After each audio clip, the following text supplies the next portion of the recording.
Gold trusted gold buyers తాకట్టులో ఉన్న బంగారాన్ని విడిపించి ఈ రోజు ఉన్న మార్కెట్ ధరకే కొనబడును. మరిన్ని వివరాలకు సంప్రదించండి 7771077720. Welcome to RTV. నేను మీ గయాజ్ని. ఉమ్మడి నెల్లూరు జిల్లాలో అగ్రిగోల్డ్ భూముల్లో సుమారు 3500 ఎకరాల్లో అగ్రిగోల్డ్ భూముల్లో జామాయిలు చెట్లు ఉన్నాయి. అయితే మొత్తము అధికార పార్టీకి చెందిన కొంతమంది నాయకులు వాళ్ళ అండదండలతోనే మొత్తము కొట్టి కోట్ల రూపాయలు జేబులు నింపుకుంటున్నారు. అయితే ఆర్టీవీ అసలు నెల్లూరు జిల్లాలో ఎక్కడెక్కడ ఏం జరుగుతుందనే విషయాన్ని కూడా తెలుసుకునేందుకు వరికుంటపాడు మండలంలోని కలియంపాడు గ్రామానికి వచ్చాము. మనం ప్రస్తుతము ఆ గ్రామంలో ఉన్నాము. గ్రౌండ్ రిపోర్ట్ కోసము మొత్తం ఈ ఎక్కడెక్కడ ఈ జామాయిలు చెట్లు కొట్టారనేది కూడా మనము అన్వేషిస్తున్నాం. నా పేరు బసిరెడ్డి మాలకొండ. నేను ఇక్కడ అనేక పేదలకు సాయం చేయటంలో సిపిఎం ఆర్గనైజర్గా 40 ఏళ్ళు పనిచేశాను. తర్వాత వెలిగొండ ప్రాజెక్టు సాధన సమితి సెక్రటరీగా ఉన్న ఉప జిల్లాలకి. ఇక్కడ ఈ అగ్రిగోల్డ్ ఆస్తిని ఎమ్మెల్యే అనుచరులు తీసుకుపోయి అమ్ముకోవటం అనేది సర్వసాధారణం. గతంలో 6400 టన్నుల తెల్లరాయిని సోమల్లాగడ అడవుల్లో నుంచి తీసుకుపోతుంటే గత ఎమ్మెల్యే శేఖర్ రెడ్డి గారు ఇక్కడ పట్టించుకున్న రాజుడు లేడు.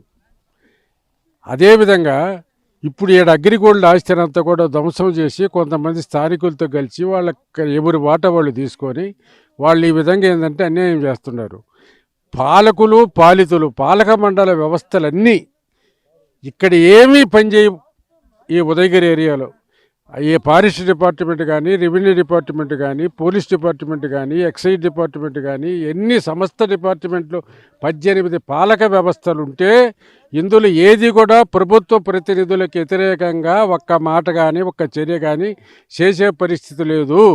ప్రజాస్వామిక వ్యవస్థలో మూడు స్తంభాలు లాంటి ఎగ్జిక్యూటివ్, పార్లమెంటు, కోర్టులు, ఈ ఎగ్జిక్యూటివ్ లెజిస్లేచర్ రెండు కలిసిన తర్వాత ఏముండదు, ప్రజాస్వామిక హక్కులన్నీ హరించిపోతాయని అంబేద్కరే చెప్పాడు.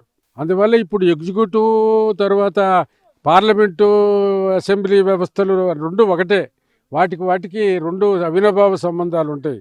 ఈయన పోతే కోర్టులకు పోవాలి. కోర్టుకు పోతే కానీ అప్పుడు న్యాయస్థానం. ఎవరు పోతారు కోర్టుకు? అగ్రిగోల్డ్ లేబరా, లేకపోతే ఫారెస్ట్ డిపార్ట్మెంటా? ఫారెస్ట్ డిపార్ట్మెంట్ కూడా అదొక డిపార్ట్మెంటు, అదే పాలకులకు అనుకూలమే. ఈ విధంగా అది కాకుండా ఉదయగిరిలో రోడ్డు వేస్తుంటే హైవే ఒక వడ్డీ శంకర్రావు అనే పేరుతోటి ఒక 7 ఎకరాల పట్టాను సృష్టించి అసైన్మెంట్ పట్టాను, దానికి 21 లక్షల రూపాయలు కిరణ్ అనేటువంటి ఎమ్మెల్యే పిఎన్ అని చెప్పి డ్రా చేశాడు. దానికి సొంతకాలు ఆర్డీఓ ఎట్టబెట్టారు, ఎంఆర్ఓ ఎట్టబెట్టారు. అసలు ఎక్కడున్నారు? ఈ రకంగా బ్రాహ్మణపల్లిలో సోషల్ ఫారెస్ట్ అరుగుతుంటే ఫారెస్ట్ డిపార్ట్మెంట్ పట్టుకోలే. అక్కడ కూడా దాదాపు 1 కోటి రూపాయల ఇది జరిగింది. ఈ రకంగా ఉదయగిరి తాలూకాలో జరగటం సాధారణం. ఉదయగిరి తాలూకా జనం ఎక్కువ మంది వలసపోతారు. ఇక్కడున్న భూగడ్డాలన్నీ కూడా తూర్పు ప్రాంతం వాళ్ళు వచ్చి లక్షలాది ఎకరాలు కొంటారు. అక్కడ 1 కోటి రూపాయలకి ఎకరా కొంటే ఇక్కడ 100 ఎకరాలు వస్తుంది. దీని లోన్లో పెట్టుకుంటే విపరీతమైన డబ్బు వస్తుంది. ఇది ఉదయగిరి యొక్క దైన్య పరిస్థితి. ఇక్కడ ప్రజలు వలసపోతారు, చాలా ఊళ్ళలో వలసపోయినారు. దీనికి గతి లేదు. సరే, ఈ ప్రజలు కదలాలి కదా. ప్రజలు ఎందుకు కదలలేదు? వరికుంటపాడు ప్రాంత ప్రజలందరూ ఏం చేస్తుంటారు? వాళ్ళు ఉండరు, వాళ్ళు ఎక్కడో ఉంటారు. వాళ్ళందరూ ఎమ్మెల్యే వచ్చినప్పుడు కనపడి శుద్ధంగా ఆయన పక్కన దిగి అవతన నేనంటే నేనని చూస్తుంటారు. ఇది ఒక రకంగా చెప్పాలనుకుంటే సజీవమైనటువంటి సమస్య కాదు ఇది. ఇప్పుడు అగ్రిగోల్డ్ ఈ కర్రలు వెనకాల ఎమ్మెల్యే హస్తం ఖచ్చితంగా లేకపోతే జరగదు. ఎమ్మెల్యే లేకపోతే ఎస్ఐ ఎందుకు గమ్ముగా ఉంటాడు? ఎంఆర్ఓ ఎందుకు గమ్ముగా ఉంటాడు? స్థానికులు ఎందుకు గమ్ముగా ఉంటారు? నాయకులు ఎవరైనా కొట్టుకొని పోతే ఊరుకుంటారా దీన్ని? అసలు అప్పటికప్పుడే చెప్తారు ఒకరికొకరు జనం కొట్టుకొని పోతున్నారు, రైతులు కొట్టుకొని పోయినారని. ఖచ్చితంగా ఉంటుంది, అనుమానమే ఉంది. పైగా ఇక్కడ పెదపోలుకుంట దగ్గర కట్టిన ఫ్యాక్టరీ వాళ్ళు విపరీతంగా కొట్టున్నారు. ఎక్కడెక్కడదంతా కూడా నెల్లూరు జిల్లాలో ఉండేది, కానీ ఇక్కడ దగ్గర కాబట్టి వాళ్ళకి బాడుగు తక్కువని వాళ్ళు ఇది ఫ్యాక్టరీ పెట్టుంటారు. ఏమిటిది అది? అట్టల ఫ్యాక్టరీ. అదే వాళ్ళు కొంటుంటారు, తోలుకుంటుంటారు. ఇదే కాదు, ఇంకా సోషల్ ఫారెస్ట్ మొత్తం తోలుకుంటారు అనుకుంటుండే. ఇప్పుడైనా ఫారెస్ట్ డిపార్ట్మెంట్ ముందుకు వచ్చి ఎక్కడ అసలు లేబర్ సొసైటీలు పెట్టారు, వాళ్ళకి డబ్బులు ఇవ్వలేదు. ఏంది అన్యాయం? అందుకని దీని మీద కూడా మేము కూడా అన్ని ఊళ్ళు తిరిగి ఇప్పుడు వీళ్ళు చెప్పిన అగ్రిగోల్డ్లతోటి ప్రచారం చేసి దీన్ని కూడగడతామని చెప్పి తెలియజేస్తారు. అగ్రిగోల్డ్ బాధితుల పరిస్థితి చాలా దయనీయమైన పరిస్థితి. కనీసం వాళ్ళ మీద జాలి దయలేనటువంటి ప్రభుత్వాలు 10 సంవత్సరాల నుంచి నానబెట్టి సమస్యని సాగిస్తూ ఉన్నాయి. ఎంతోమంది చనిపోయారు. ఇప్పుడు ఇట్లాంటి విషయాలు తెలిసిన వెంటనే ఇంక మాకు న్యాయం జరగదని ఎక్కువ మంది కస్టమర్లు ఏజెంట్ల మీద పడేటటువంటి అవకాశం ఉంది. ఈ అవకాశాలు ఈ మరణాలన్నిటికీ కారణం ప్రభుత్వ విధానాలే. అందుకని ఇప్పటికైనా ప్రభుత్వ పెద్దలు ఆలోచించి వీళ్ళకి న్యాయం చేసేదానికి ప్రయత్నం చేయాలి. వీళ్ళకి న్యాయం జరగాలంటే ఈ ఆస్తులు ఉండాలి. ₹1 ఖర్చు పెట్టాల్సిన అవసరం లేదు. ప్రభుత్వం సొమ్ము మొత్తం కావాల్సినంత వడ్డీతో సహా ఇచ్చేంత ఆస్తులు కంపెనీకి ఉన్నాయి. ఈరోజు ఇక్కడే కాదు, వరికుట్టుపాడులే కాదు, అనేక ప్రాంతాల్లో ఇట్లా యథేచ్ఛగా కొట్టుకొని పోతూ ఉన్నారు. ఏదన్నా ఒక రైతు ఏడన్నా ఒక చెట్టు అరచెట్టు కొట్టుకోపోయేది అది వేరే విషయం. అట్లా కాకుండా వాళ్ళ సొమ్ము మాదిరి, ప్రభుత్వం సొమ్ము మాదిరి దీన్ని ఈ రకంగా కొట్టడం ఇది చాలా అన్యాయం. పుష్ప అది ఇదని పేర్లు పెడుతున్నారు. పుష్ప సాల్వ్ నరరూప రాక్షసులు అనాలి ఈ చెట్లు కొట్టేవాళ్ళు. ఎందుకంటే ఈ చెట్లు ఈ రకంగా మన ఆస్తులు పోతూ ఉన్నాయి, అన్యాక్రాంతం అయిపోతుంది అనేటటువంటి భావం కస్టమర్లకు వస్తే మాకు న్యాయం జరగదు అనే పరిస్థితి వస్తే చాలా ఇబ్బందులు జరిగేటటువంటి పరిస్థితి ఉంది. అందుకని తక్షణమే ప్రభుత్వం స్పందించి న్యాయబద్ధంగా వచ్చి మాయ మాటలు చెప్తున్నట్టు మేము భావిస్తున్నాం. అంతకుముందు తెలుగుదేశం ప్రభుత్వంలో ఈ సమస్య వచ్చింది, తర్వాత వైసీపీ వచ్చింది. వైసీపీ ప్రభుత్వంలోనే కదా ఈ చెట్లన్నీ మొత్తం కొట్టేసింది. తర్వాత మళ్ళీ అదే సాంప్రదాయాన్ని వీళ్ళు కూడా కొనసాగిస్తున్నారు. ఒకరి మీద ఒకరు పెట్టుకుంటున్నారు. వాళ్ళు వైసీపీ వాళ్ళే ఇప్పుడు వచ్చి వీళ్ళని ప్రోత్సహించి కొట్టిస్తున్నారని కొంతమంది చెప్తున్నారు. అంటే అలవాట్లు ఉండేవాళ్ళు. ఈ రకంగా ఇది కొనసాగడం మంచిది కాదు. ఈ రకంగా కొనసాగితే ఉండే కస్టమర్లకి ఏమంటే కనీసం 13 లక్షల మంది ఈరోజు ఆంధ్రప్రదేశ్లో ఉన్నారు. 3,450 కోట్లు వీళ్ళందరికీ రావాల్సినటువంటి లెక్కలు చెప్తా ఉన్నారు ప్రభుత్వం లెక్కలు. ఈ రకంగా అందరికీ న్యాయం జరగాలి. ఇది కాకుండా 7 రాష్ట్రాలు ఈ సమస్య ఉంది. వాళ్ళు కూడా ఒక వైపున ఎదురు చూస్తున్నారు. బాధితులందరికీ న్యాయం చేసే దిశగా ప్రభుత్వాలు కాకుండా ఈ రకంగా చేయడం చాలా అన్యాయం. ఇది శవాలు పోతూ ఉంటే వెనక డబ్బులు ఏరుకునేటటువంటి సందం ఇది మంచిది కాదు. అందుకని ఇకనైనా ఈ దొంగతనానికి స్వస్తి చెప్పి న్యాయం జరిగిస్తారని ముఖ్యమంత్రికి మరీ విన్నవించుకుంటూ సిపిఐ పార్టీ వాళ్ళు అగ్రిగోల్డ్ భూముల్లో అక్రమంగా కలపడుతున్నారని ఫిర్యాదు ఇచ్చారు. వెంటనే మా విఆర్ఓఆర్ వెళ్ళి పరిశీలించారు. అప్పటి నుంచి అయితే ఎలాంటి చెట్లు కొట్టడం అయితే జరగలేదు. ఈరోజు వచ్చి ఆ కొట్టేసిన కలప కొంత ఎవరో తెలియని వ్యక్తులు తీసుకెళ్లారని ఫిర్యాదు చేశారు. దీని మీద వెంటనే పోలీసు ఎంక్వైరీ ఇచ్చి కొట్టేసిన కలప ఎవరు ఎత్తుకెళ్లారో కూడా పోలీసు వారి నివేదికగా తెలుసుకుని తగిన చర్యలు తీసుకుంటారు. అంతకుముందు కొట్టేశారు, చెట్లు కొట్టేశారు, లారీ లోడ్ వెళ్ళిందని చెప్పి వాళ్ళు కంప్లైంట్ చేశారు. దాని మీద మేము పరిశీలించినప్పుడు కొంత కలప కొట్టేసి ఉంది. వెంటనే అది సిఐడి వాళ్ళకి అటాచ్ చేస్తుంది కాబట్టి సిఐడి డిపార్ట్మెంట్ కూడా మేము ఫిర్యాదు చేసాము. సిఐడి ఇన్స్పెక్టర్ వాళ్ళు వచ్చి పరిశీలించి వెళ్ళారు. మీ పరిధిలో జరిగితే నష్టాన్ని కంప్లైంట్ ఇవ్వాలా లేకపోతే మీరే చూడాల్సిన బాధ్యత ఉందా? మేమైతే ప్రస్తుతం ఎలాంటి కొట్టివేతలు జరగకుండా చూసాము. ఇది సిఐడి వాళ్ళకి అటాచ్ చేసిన ల్యాండ్ కాబట్టి సిఐడి వాళ్ళకి కూడా ఫిర్యాదు చేశారు. మీ దృష్టికి విషయం వచ్చిన తర్వాత సిఐడి వాళ్ళకి మీరు కంప్లైంట్ చేశారా, సిఐడి వాళ్ళు మీ దగ్గరికి వచ్చారా? సిఐడి వాళ్ళకి మేము ఫోన్ ద్వారా తెలియజేసాము. వచ్చి వాళ్ళు పరిశీలించి వెళ్ళారు. తర్వాత నాకు సిఐడి వాళ్ళు కూడా నాకు తర్వాత ఏమి నివేదిక కానీ వచ్చి నాకు కూడా ఏం చెప్పలేదు. మా స్టాఫ్ మా విఆర్ఓఆర్ వెళ్ళి చూసి రిపోర్ట్ ఇచ్చాం. నేను సైట్కి వెళ్ళాం, ఫోటోలు తెప్పించుకొని చూసి పరిశీలించాం. సార్ మీకు కంప్లైంట్ ఇచ్చిన తర్వాత సరుకు ఎత్తుకెళ్తున్నారు, ట్రాక్టర్లు అక్కడ ఉన్నాయని చెప్పి అసోసియేషన్గా మేము మీకు కంప్లైంట్ ఇచ్చినప్పుడు ఫోన్ చేసి చెప్పినప్పుడు దాని మీద చర్యలు ఏమైనా తీసుకున్నారా?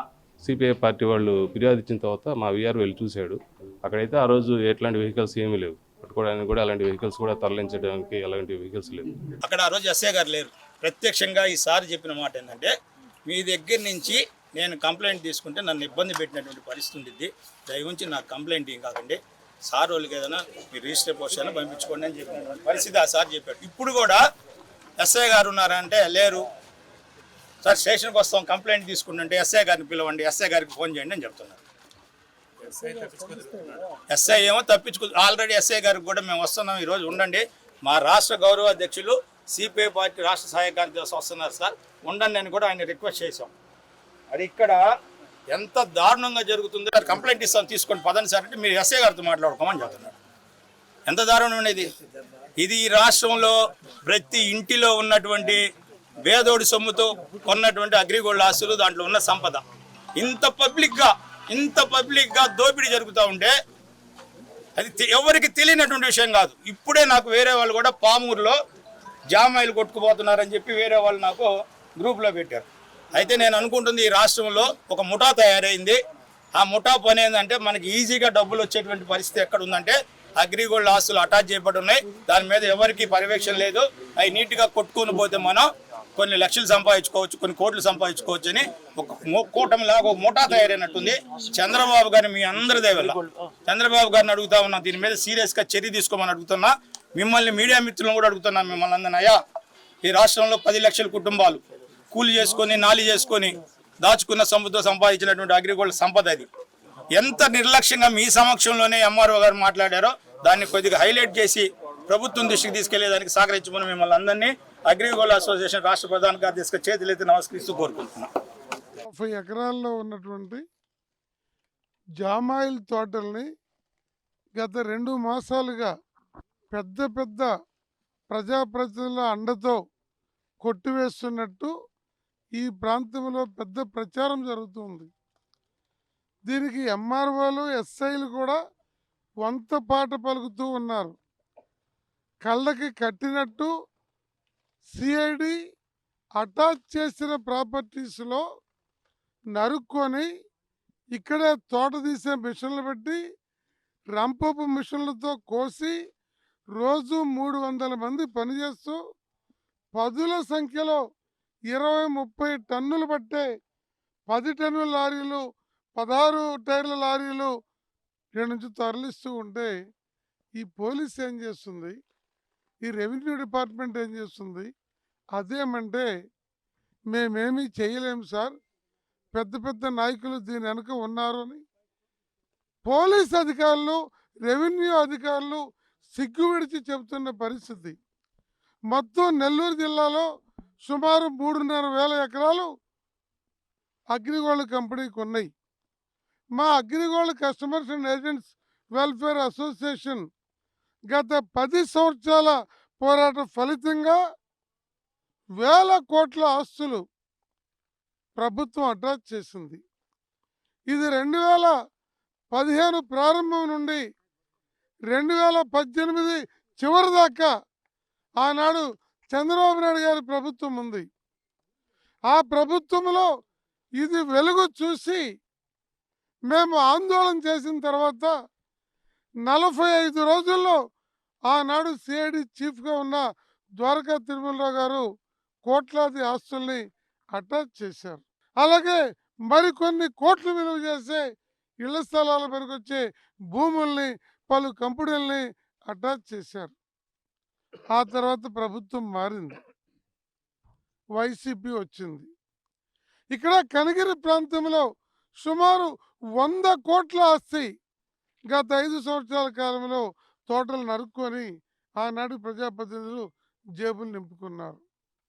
ఇవాళ ఇక్కడ చూస్తూ ఉంటే ఉదయగిరి నియోజకవర్గంలో ఉన్న ఈ భూముల్లో నిర్భీతిగా పట్ట పగలు లారీలు పెట్టి, మిషన్లు పెట్టి, వందలాది కూలీలను పెట్టి కొట్టుకెళ్తుంటే సిఐడి డిపార్ట్మెంటు ఎక్కడ నిద్రపోతుంది అని నేను అడుగుతున్నాను.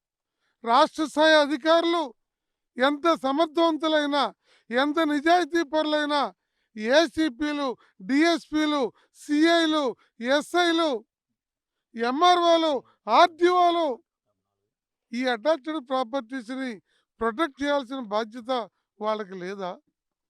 మా రాష్ట్ర ప్రధాన కార్యదర్శి, అలాగే మా తిరుపతిరావు గారు, మా జిల్లా గౌరవ అధ్యక్షులు దామా అంకే గారు, అలాగే జిల్లా నాయకులు రామదాస్ గారు, సుబ్రహ్మణ్యం గారు, వీరందరూ వచ్చి ఎస్ఐని కలిస్తే చేతులు నలుపుకున్నాడు, ఎంఆర్ఓని కలిస్తే చేతులు నలుపుకున్నాడు.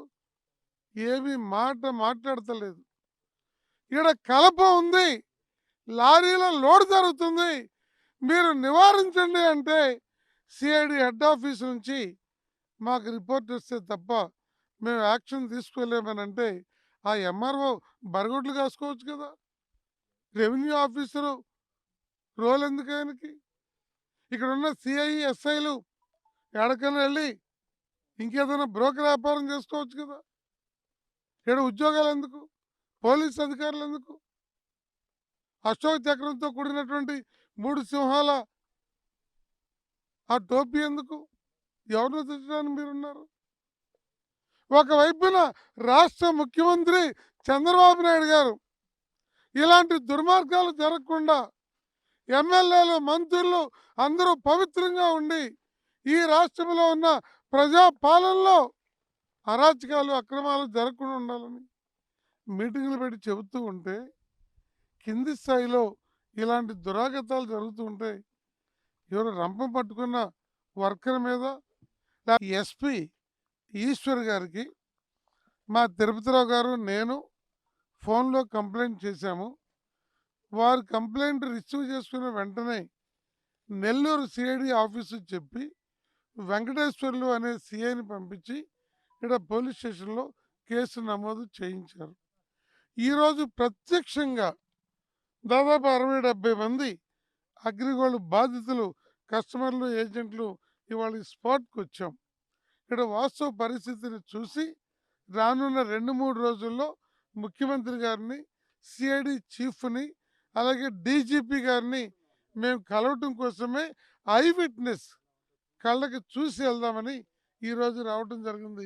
ఉదయగిరి నియోజకవర్గంలోని వరికుంటపాడు మండలం, అదే వరికుంటపాడు మండలంలోని కలియంపాడు ప్రాంతంలో సుమారు ఒక 150 ఎకరాల వరకు అగ్రిగోల్డ్ భూములు ఉన్నాయి. 150 ఎకరాలు మొత్తం 150 ఎకరాల్లో ప్రధానముగా టేకు, ఎర్రచందనము, జామాయలు తదితర చెట్లు వేసి ఉన్నారు. అయితే మొత్తం 10 సంవత్సరాల నుంచి ఉన్న చెట్లు మొత్తము నరికేసుకొని మొత్తం వాళ్ళు అమ్ముకోవడం జరిగింది. అయితే మొత్తం సుమారు ఒక 30 కోట్ల రూపాయలు విలువ చేసే అగ్రిగోల్డ్ భూముల్లో ఉండే ఈ కర్రలను మొత్తము దోచుకుని వెళ్ళినట్లు కూడా మన సర్వేలు అయితే స్పష్టంగా తేలింది. అయితే ఈ విషయం మీద ఆర్టీవీ ఎంఆర్ఓకి అదేవిధంగా ఎస్ఐకి అడిగితే తమకు ఎలాంటి సంబంధం లేదు, అది సిఐడి వాళ్ళు చూస్తున్నారని కూడా చెప్పడం జరిగింది. టోటల్ మీద చూసుకుంటే ఒక్క వరికుంటపాడు మండలంలోనే సుమారు 30 కోట్ల రూపాయలు విలువ చేసే ఈ కర్రలను, జామాయిల్ కర్రలను, అదేవిధంగా ఎర్రచందనం కూడా అమ్మేసినట్లు మాకు